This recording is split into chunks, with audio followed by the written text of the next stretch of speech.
This reading by Stuart Wills. Moby-Dick by Herman Melville, chapters 28 to 31. Chapter 28. Ahab. For several days after leaving Nantucket, nothing above hatches was seen of Captain Ahab. The mates regularly relieved each other at the watches, and for aught that could be seen to the contrary, they seemed to be the only commanders of the ship; only they sometimes issued from the cabin with orders so sudden and peremptory, that after all it was plain they but commanded vicariously. Yes, their supreme lord and dictator was there, though hitherto unseen by any eyes not permitted to penetrate into the now sacred retreat of the cabin. Every time I ascended to the deck from my watches below, I instantly gazed aft, to mark if any strange face were visible; for my first vague disquietude touching the unknown captain, now in the seclusion of the sea, became almost a perturbation.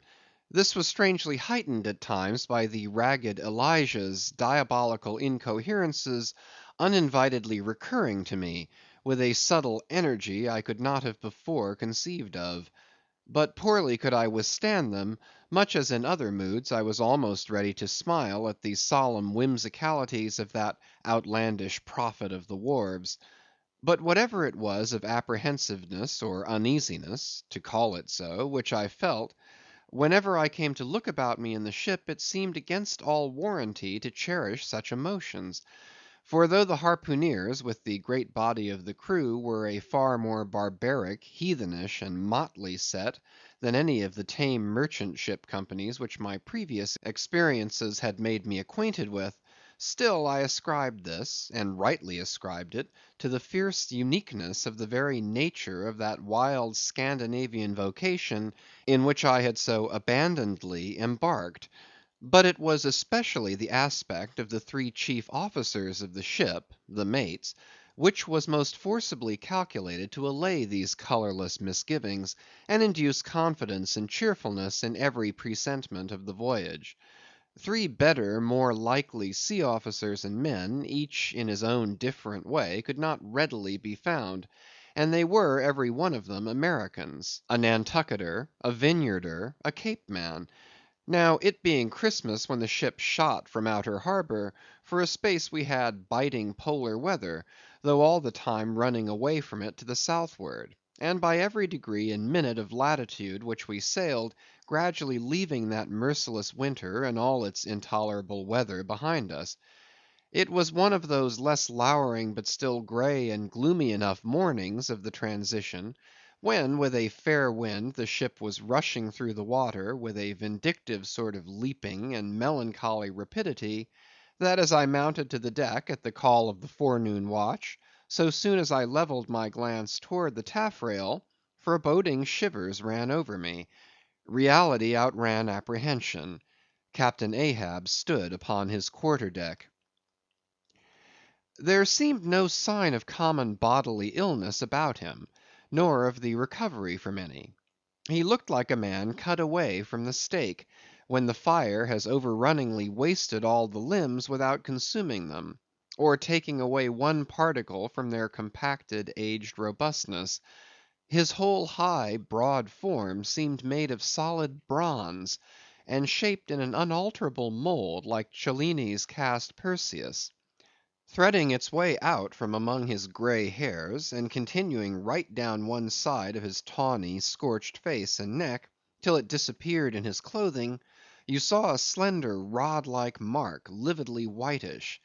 It resembled that perpendicular seam sometimes made in the straight lofty trunk of a great tree, when the upper lightning tearingly darts down it, and without wrenching a single twig, peels and grooves out the bark from top to bottom, ere running off into the soil, leaving the tree still greenly alive, but branded. Whether that mark was born with him, or whether it was the scar left by some desperate wound, no one could certainly say. By some tacit consent throughout the voyage, little or no allusion was made to it, especially by the mates. But once Tashtego senior, an old Gayhead Indian among the crew, superstitiously asserted that not till he was full 40 years old did Ahab become that way branded, and then it came upon him not in the fury of any mortal fray, but in an elemental strife at sea. Yet this wild hint seemed inferentially negatived by what a grey Manxman insinuated, an old sepulchral man, who having never before sailed out of Nantucket, had never ere this laid eye upon wild Ahab. Nevertheless, the old sea traditions, the immemorial credulities, popularly invested this old Manxman with preternatural powers of discernment, so that no white sailor seriously contradicted him when he said that if ever Captain Ahab should be tranquilly laid out, which might hardly come to pass, so he muttered, then whoever should do that last office for the dead would find a birthmark on him from crown to sole. So powerfully did the whole grim aspect of Ahab affect me, and the livid brand which streaked it, that for the first few moments I hardly noted that not a little of this overbearing grimness was owing to the barbaric white leg upon which he partly stood.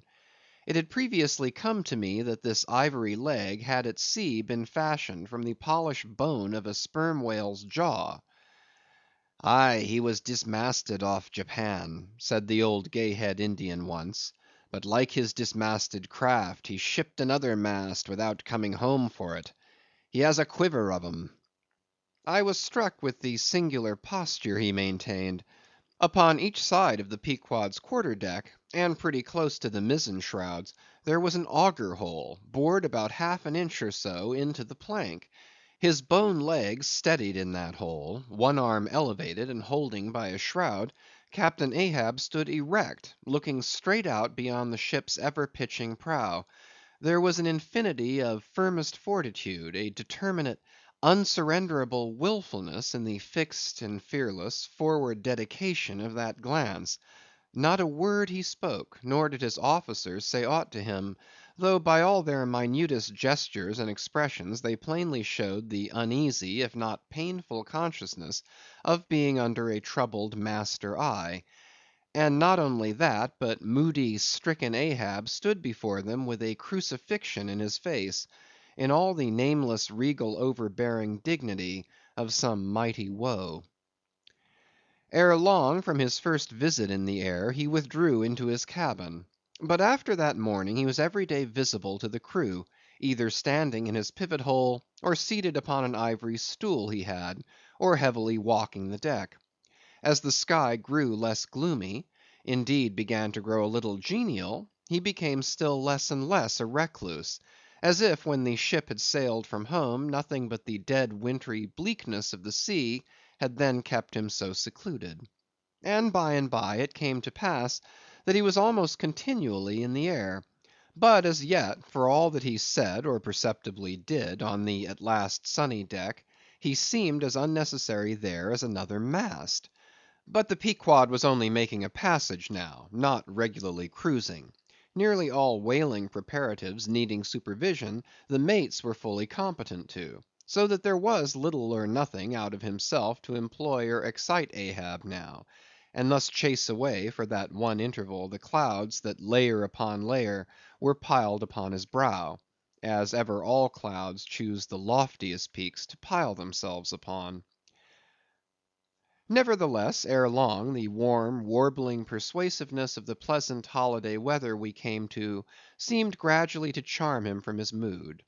For as when the red‐cheeked dancing girls, April and May, trip home to the wintry misanthropic woods, even the barest, ruggedest, most thunder‐cloven old oak will at least send forth some few green sprouts to welcome such glad‐hearted visitants, so Ahab did, in the end, a little respond to the playful allurings of that girlish air. More than once did he put forth the faint blossom of a look, which, in any other man, would have soon flowered out in a smile. CHAPTER 29. Enter Ahab, to him Stubb. Some days elapsed, and, ice and icebergs all astern, the Pequod now went rolling through the bright Quito spring, which at sea almost perpetually reigns on the threshold of the eternal August of the tropic. The warmly cool, clear, ringing, perfumed, overflowing, redundant days were as crystal goblets of Persian sherbet, heaped up, flaked up with rose–water snow. The starred and stately nights seemed haughty dames in jewelled velvets, nursing at home in lonely pride the memory of their absent conquering earls, the golden helmeted suns. For sleeping man, 'twas hard to choose between such winsome days and such seducing nights.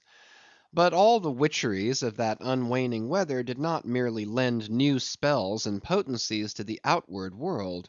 Inward they turned upon the soul, especially when the still mild hours of eve came on. Then memory shot her crystals as the clear ice most forms of noiseless twilights.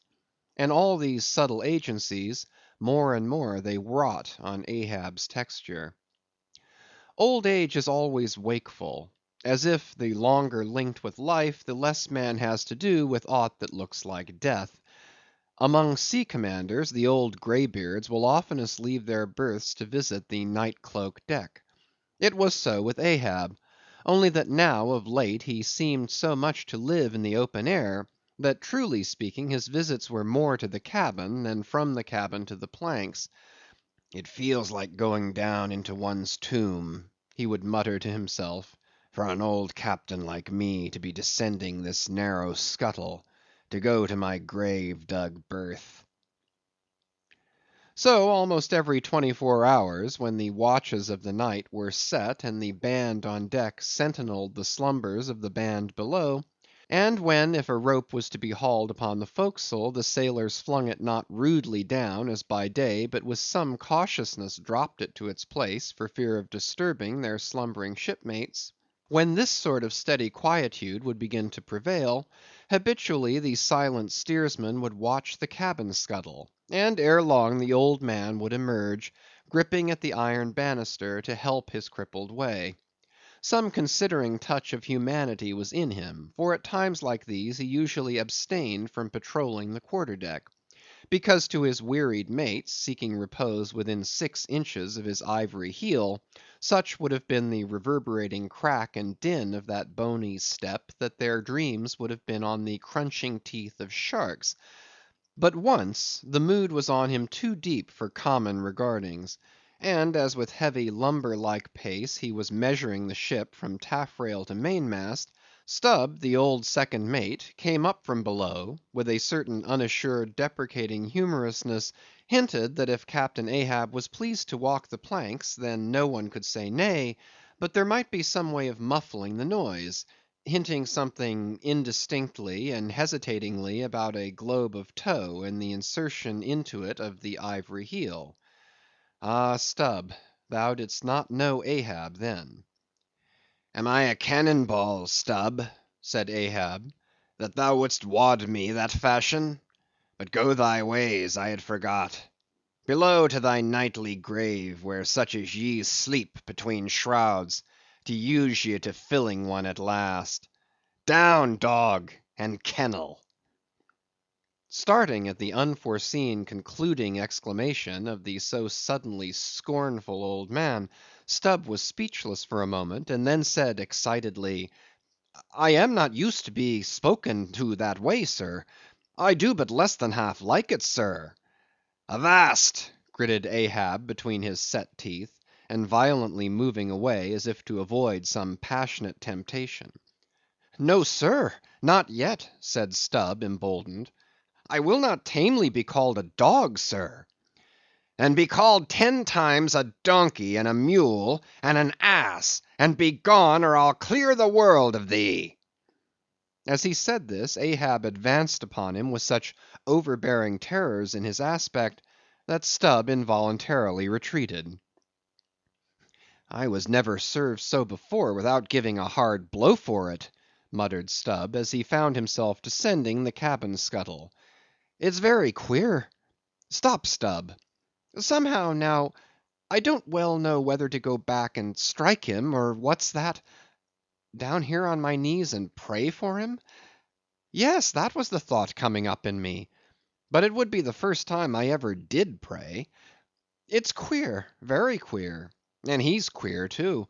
Aye, take him fore and aft, he's about the queerest old man Stubb ever sailed with. How he flashed at me! His eyes like powder pans. Is he mad? Anyway, there's something on his mind, as sure as there must be something on a deck when it cracks. He ain't in his bed now, either, more than 3 hours out of 24, and he don't sleep then. Didn't that doughboy, the steward, tell me that of a morning he always finds the old man's hammock clothes all rumpled and tumbled, and the sheets down at the foot, and the coverlid almost tied into knots, and the pillow a sort of frightful hot, as though a baked brick had been on it. A hot old man! I guess he's got what some folks ashore call a conscience. It's a kind of tick-dolly row, they say. Worse nor a toothache. Well, well, I don't know what it is, but the Lord keep me from catching it. He's full of riddles. I wonder what he goes into the afterhold for every night, as Doughboy tells me he suspects. What's that for, I should like to know? Who's made appointments with him in the hold? Ain't that queer now? But there's no telling. It's the old game. Here goes for a snooze. Damn me, it's worth a fellow's while to be born into the world, if only to fall right asleep. And now that I think of it, that's about the first thing babies do. And that's sort of queer too. Damn me, but all things are queer, come to think of 'em. But that's against my principles. Think not is my 11th commandment, and sleep when you can is my 12th. So here goes again. But how's that? Didn't he call me a dog? Blazes, he called me 10 times a donkey, and piled a lot of jackasses on top of that. He might as well have kicked me and be done with it. Maybe he did kick me, and I didn't observe it. I was so taken all aback with his brow, somehow. It flashed like a bleached bone. What the devil's the matter with me? I don't stand right on my legs. Coming afoul of that old man has a sort of turned me wrong side out. By the Lord, I must have been dreaming, though. How? But the only way is to stash it. So here goes to hammock again, and in the morning I'll see how this plaguey juggling thinks over by daylight. Chapter 30. The Pipe. When Stubb had departed, Ahab stood for a while leaning over the bulwarks, and then, as had been usual with him of late, calling a sailor of the watch, he sent him below for his ivory stool and also his pipe. Lighting his pipe at the binnacle lamp and planting the stool on the weather side of the deck, he sat and smoked. In old Norse times the thrones of the sea-loving Danish kings were fabricated, saith tradition, of the tusks of the narwhale. How could one look at Ahab then, seated on that tripod of bones, without bethinking him of the royalty it symbolized? For a Khan of the plank, and a king of the sea, and a great lord of leviathans, was Ahab. Some moments passed, during which the thick vapor came from his mouth in quick and constant puffs, which blew back again into his face. How now? He soliloquized at last, withdrawing the tube. This smoking no longer soothes.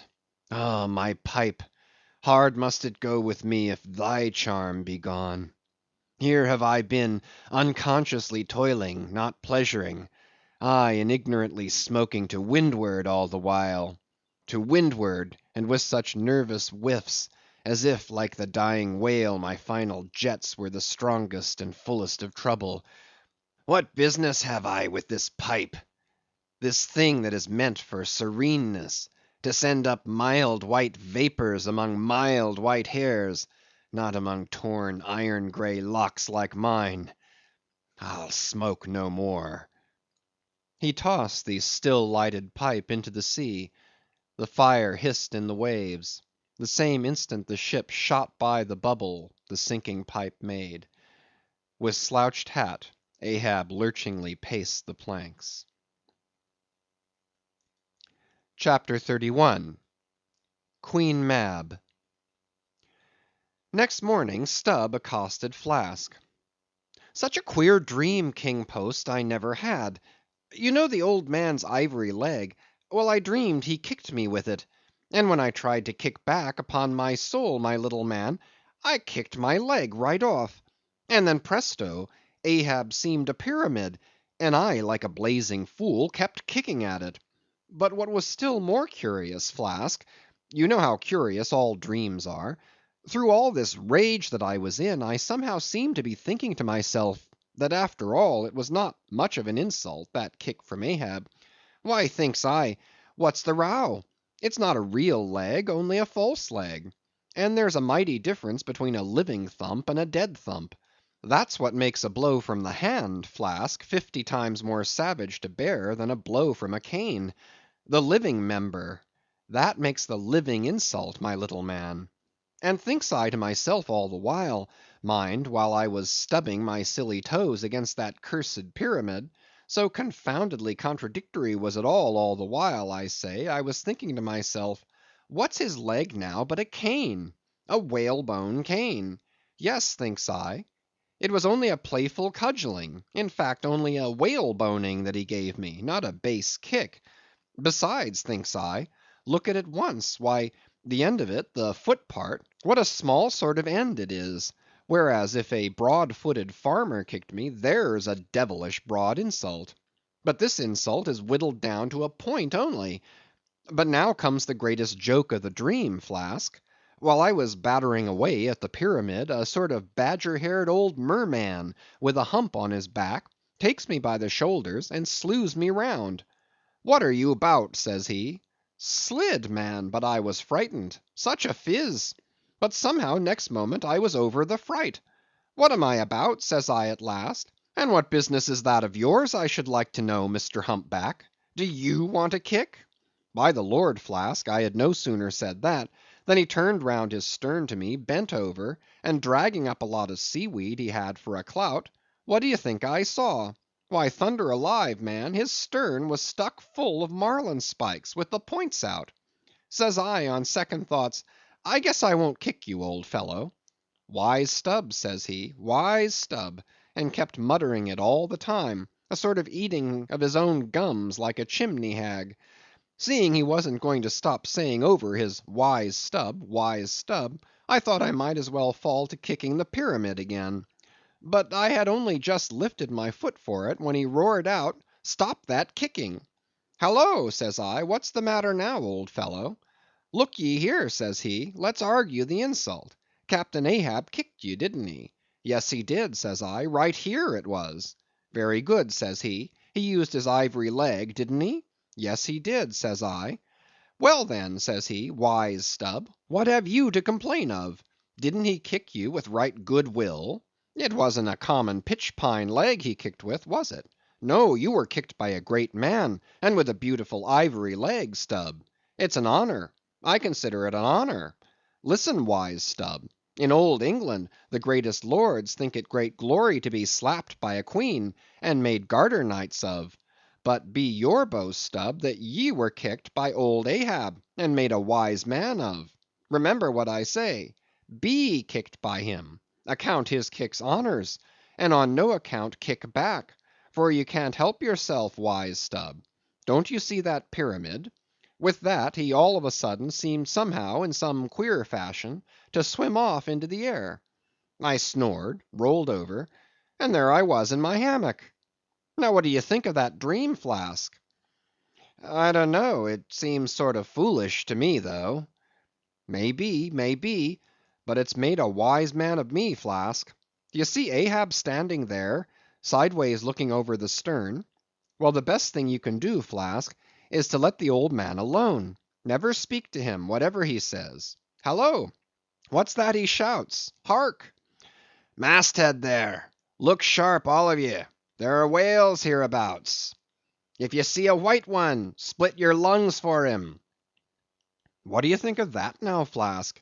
Ain't there a small drop of something queer about that, eh? A white whale. Did ye mark that, man? Look ye, there's something special in the wind. Stand by for it, Flask. Ahab has that's bloody on his mind. But mum, he comes this way. End of chapters 28 to 31.